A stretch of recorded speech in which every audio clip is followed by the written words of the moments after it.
एक बार फिर से स्वागत है आपका अपने YouTube चैनल श्री गुरुकुल में। और आज हम बात करने वाले हैं क्लास 12th के पद के पहले चैप्टर के प्रेम माधुरी, जो कि भारतेंदु हरिश्चंद्र जी द्वारा लिखा गया है। उसी में दूसरा पार्ट था यमुना छवि। तो हम प्रेम माधुरी इसके पहले लेक्चर में कर चुके थे। अब हम बात करने वाले हैं यमुना छवि के बारे में। तो ध्यान देंगे बच्चों और ध्यान से करेंगे। चलिए पहला इसका इसको हम ले लेते हैं और इसको पढ़ते हैं।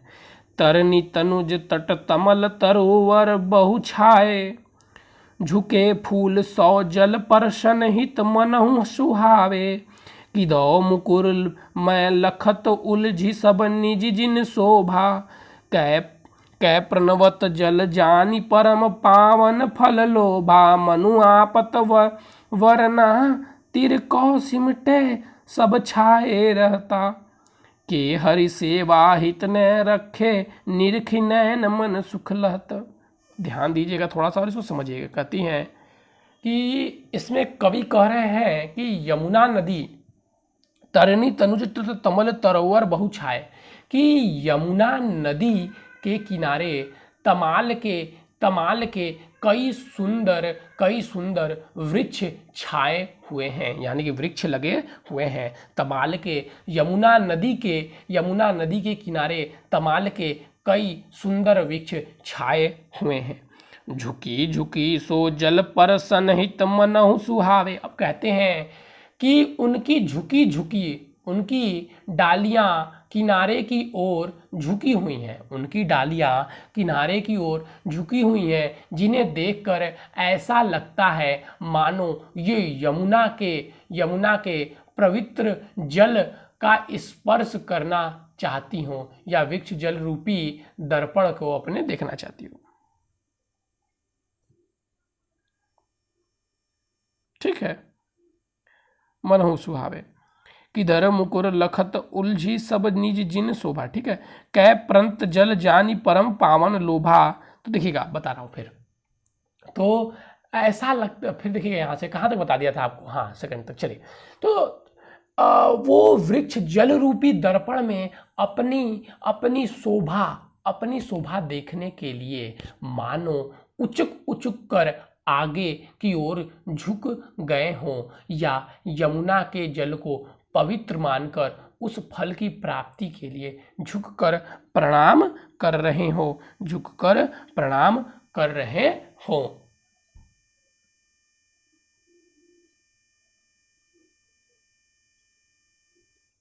मनुआ पतन वरना तिर सिमटे तबे छाए रहते, के हरि सेवा हित न रहे निरखे न सुख लहते। अब कहते हैं कवि कहते हैं कि यमुना के किनारे की ओर झुकी हुई तमाल के वृक्ष को देखकर ऐसा लगता है कि मानो तट को धूप ताप से बचाने के लिए वे एक साथ सिमटकर उसे छाया प्रदान कर रहे हों, या वे तट पर कृष्ण को नमन करने एवं उनकी सेवा करने के लिए झुके हुए हों।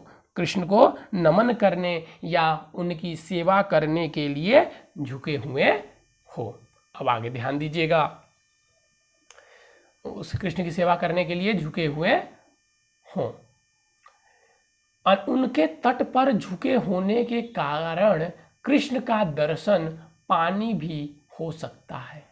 उनके तट का, अब कहते हैं कि उनके तट के झुके होने का कारण और क्या हो सकता है कि वो कृष्ण के दर्शन पाना चाहते हो। कृष्ण के दर्शन पाना भी हो सकता है, जिनके दर्शन से मन एवं आँख अत्यधिक शीतल एवं सुख मिलता है, तो ये था बच्चों आपका पहला पैराग्राफ। अब हम बात करेंगे दूसरे पैराग्राफ के बारे में। तो दूसरा है हमारा क्या सर, दूसरा है तीन पे। चलिए पहले इसको जूम कर लेते हैं, तब हम चीजें देखेंगे जिससे कि आपको भी स्पष्ट दिखाई दे।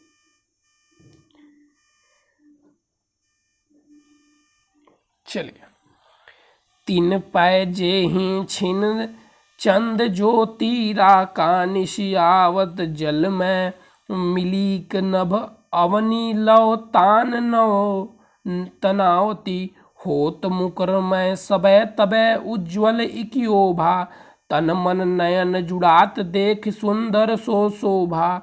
सो को कवि जो छवि कहीं सकै तन जमुनी निरकी, मिली अवनी और अंबर रहत छवि इस नर तर भर की। अब सुनिएगा कि कवि कहते हैं कि पूर्णिमा के चांद की किरण, पूर्णिमा के चांद की किरण, किसकी किरण? पूर्णिमा के चांद की किरण जिस क्षण यमुना के जल पर, यमुना के जल पर पड़ती है, यमुना के जल पर पड़ती है तो उन्हें देखकर ऐसा लगता है, उन्हें देखकर ऐसा लगता है मानो, उन्हें देखकर ऐसा लगता है मानो कि ये किरणें यमुना के जल में मिलकर पृथ्वी से आकाश तक एक तंबू सा तान, एक तंबू सा तान देती हैं। ठीक है, चंद्रमा की जब कब की? पूर्णिमा के चांद की किरण क्षण में, जिस क्षण यमुना के जल पर पड़ती है तो उन्हें देखकर कैसा लगता है कि मानो कि ये किरण यमुना के जल से, यमुना के जल में मिलकर पृथ्वी से आकाश तक एक तंबू सा तान देती हैं। ठीक है, उस समय इन किरणों का उज्जवल प्रकाश दर्पण के समान प्रतीत होता है। होत मुकराय सबे उज्जवल इक ओभा, तन मन नयन जुड़ात देख सुंदर शोभा। और उस समय बताया ना, उस समय इन किरणों का जो उज्जवल प्रकाश है, उज्ज्वलमय प्रकाश दर्पण के समान प्रतीत होता है। यमुना की इस अनुपम सुंदरता को देखकर मन और आंख शीतल एवं सुख अनुभव करते हैं, मन एवं आंख शीतल सुख अनुभव करते हैं। चलिए, सो को कवि जो छवि कहीं सकै तब ताछन जमुनी निरकी, मिली आमनी और अंबर रहत छवि इक नाभ तीर की। अब यहाँ ध्यान दीजिएगा, कवि कहते हैं कि यमुना जल की इस सुंदरता, यमुना जल की सुंदरता का कोई कवि नहीं कर सकता, यमुना जल की सुंदरता का वर्णन कोई कवि नहीं कर सकता। ऐसे समय में पूर्णिमा के चांद की किरणों से आकाश, ऐसे समय में पूर्णिमा के चांद की किरणों से आकाश और नदी के किनारे की सुंदरता आकाश में पृथ्वी तक जैसे एक समान दिखाई पड़ती है, आकाश से पृथ्वी तक जैसे एक समान दिखाई पड़ती है। चलिए, ये था हमारा। अब हम आ जाते हैं अपने नेक्स्ट पे। पिछले का अगर आप लिखना चाहते हैं काव्यगत सौंदर्य तो लिख लीजिएगा कि इनका जो काव्यगत सौंदर्य बोला जाए तो रस था श्रृंगार और अलंकार था अनुप्रास। ठीक है, अलंकार था अनुप्रास। अब हम बात करेंगे इसके बारे में, तीसरे वाले के बारे में। चलिए ध्यान दीजिएगा। परत चंद्र प्रतिबिंब कहूँ जल मधि चमकायो, लो लहर लही नचत कबहू सोए मन भायो, मनुहरि दर्शन हेत चंद्र जल बरसत सुहायो, कै तरंग कर मुकिर लियो शोभित छवि छायो, कै राम रमन में रही मुकुट अभा जल दिखरात है, कै जल उर हरि मूर्ति बसती ता प्रतिबिंब लखात है। अब इसका अर्थ समझेंगे कि परत चंद्रमा प्रतिबिंब बहु जल मधि चमकायो, कि कवि कह रहे हैं कि यमुना के जल के मध्य में चंद्रमा का प्रतिबिंब चमकता हुआ दिखाई पड़ रहा है, चमकता हुआ दिखाई पड़ रहा है। यमुना के लो लो लो नचत कबहू सोत मन भायो, और यमुना के जल की चंचल लहरों से हिलने से चंद्रमा की हिलती हुई प्रतिबिंब को देखकर ऐसा लगता है मानो वो चंचलता के साथ नृत्य कर रहे हो, मानो वो चंचलता के साथ नृत्य कर रहे हो। मनुहरि दर्शन हेत चंद्र जल बरसत सुहाव, और चंद्रमा के इस प्रतिबिंब को, शोभा को देखकर यह लगता है कि मानो विष्णु के दर्शन के लिए यह जल उतर आया है, अथवा वह यह सोच रहे हैं कि यमुना के जल में आ बसे हैं, यमुना के जल में आ बसे हैं। कै तरंग क मुकुर लिए शोभित छवि छाया। और फिर कहते हैं कि जैसे यमुना की लहरें अपने हाथ में चंद्रमा की प्रतिबिंब दर्पण की तरह, मैला सत मुकुट अभला जल सिखावत, कै जल उर हरि मूर्ति बरसती प्रतिबिंब लखा। तब देखिए क्या कहते हैं कवि, पूरा ध्यान दीजिएगा कि जिस प्रकार कवि कह रहे हैं कि चंद्रमा की छवि जल में ऐसी शोभा है जैसे यमुना की लहरें अपनी हाथों में चंद्रमा का प्रतिबिंब दर्पण लिए हों अथवा रस क्रीड़ा में रमे हुए हों। कृष्णा के मुकुट की आभा ही इस चंद्रमा के प्रतिबिंब के रूप में यमुना जल में प्रतिबिंब हो रही है। फिर कवि कहते हैं चंद्रमा, फिर कवि चंद्रमा के प्रतिबिंब को देखकर कल्पना कर रहे हैं कि यह भी हो सकता है कि यमुना के हृदय में चंद्रमा के रूप में कांतिमान भावना श्री कृष्ण की छवि बसी हुई हो, एवं प्रतिबिंब उन्हीं का है। एवं प्रतिबिंब किनका है? एवं प्रतिबिंब भी उन्हीं का है। ये कवि फिर सोचते हैं। चलिए अब इस पैराग्राफ का भी काव्यगत सौंदर्य लिख लेंगे। रस श्रृंगार, श्रृंगार रस और अलंकार की बात की जाए तो इसमें अनुप्रास एवं उत्प्रेक्षा दोनों अलंकार शामिल हैं। और छंद की बात की जाए तो मुक्तक छंद, कौन सा छंद? मुक्तक छंद भाषा ब्रज भाषा। चलिए अब हम चलेंगे चौथे पैराग्राफ की।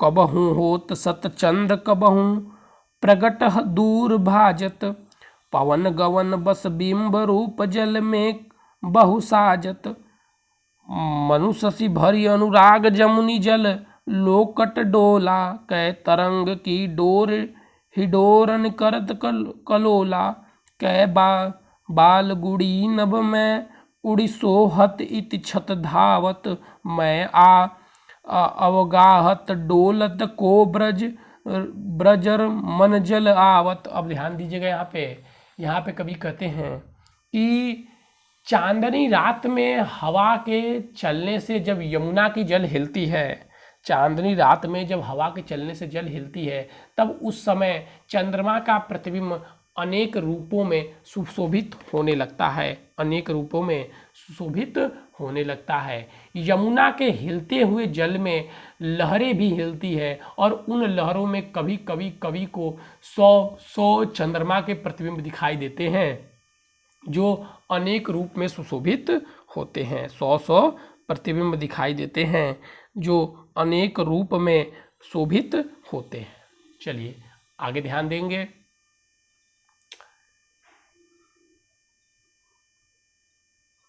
कि कभी फिर कहते हैं कि कभी उन चंचल लहरों के साथ दूर चले जाने से चंद्रमा का प्रतिबिंब अदृश्य हो जाता है। कह रहे हैं कि कभी कभी चंद्रमा के मनु शशि भरी अनुराग जमुन जल लौटत डोला, कै तरंग की डोर हिडोरनी करत कलोला। कहते हैं कि कभी कभी चंद्रमा की लहरों साथ दूर जाने से चंद्रमा का प्रतिबिंब अदृश्य हो जाता है। कवि के कहने का तात्पर्य यह है कि प्रतिबिंब लहरों के साथ उनसे दूर चला जाता है और कभी वह कवि के सामने प्रकट हो जाता है, एवं कभी दूर जाती लहरों के साथ छिपकर दूर भाग जाता है। हवा के कारण लहरों में हिलते हुए चंद्रमा के प्रतिबिंब को देखकर ऐसा प्रतीत होता है मानो चंद्रमा प्रेम परिपूर्ण होकर यमुना जल में डोलता फिर रहा हो। कै बालू गुड़ नभ की उड़त होती धावत, आवत डोलत को ब्रजमासी जला। और फिर कहते हैं कि तो कभी ऐसा लगता है कि मानो चंद्रमा यमुना की लहरों डोरी पकड़कर, ठीक है, मानो चंद्रमा की प्रेम पूर्ण यमुना के जल में डोलती फिर रही हो। तो कभी ऐसा लगता है कि मानो चंद्रमा यमुना की लहर रूपी डोरी को पकड़कर जल के झूल में झूलता हुआ आनंद क्रीडन कर रहा है, आनंद कीर्तन कर रहा हो, लहरों के साथ इधर उधर हिलते हुए प्रतिबिंब को देखकर कवि को ऐसा प्रतीत होता है जैसे कि किसी बच्चे के द्वारा उड़ाई गई प्रतिबिंब उड़ाई गई पतंग आकाश में हो, जैसे किसी बच्चे के द्वारा उड़ाई गई पतंग क्या हो, आकाश में हो।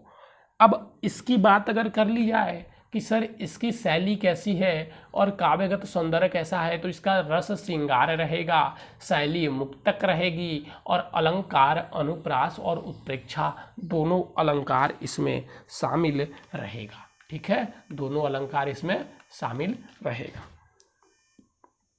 अब हम इसके बारे में बात कर लेते हैं कि मनुजुग पछ पछ ताय होत मिट जात जमुन जल, कै तारगन ठगन लुकत प्रगट शशि अविकल, कै कलीद निर तरंग जीत उपजावत,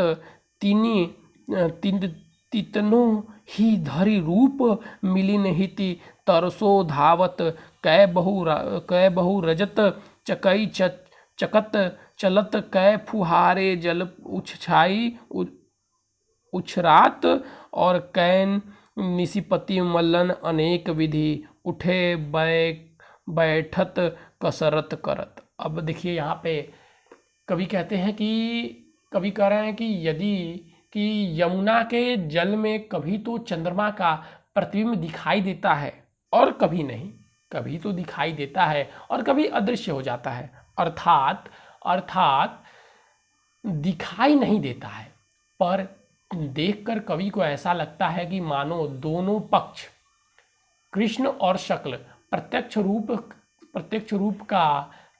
रूप के जल में मिल गए हों, और कहने का तात्पर्य यह है, मिल गए हों, कहने का तात्पर्य देखिए यहाँ पर क्या प्रकट हो रहा है। कहने का तात्पर्य यह है कि बच्चों चंद्रमा के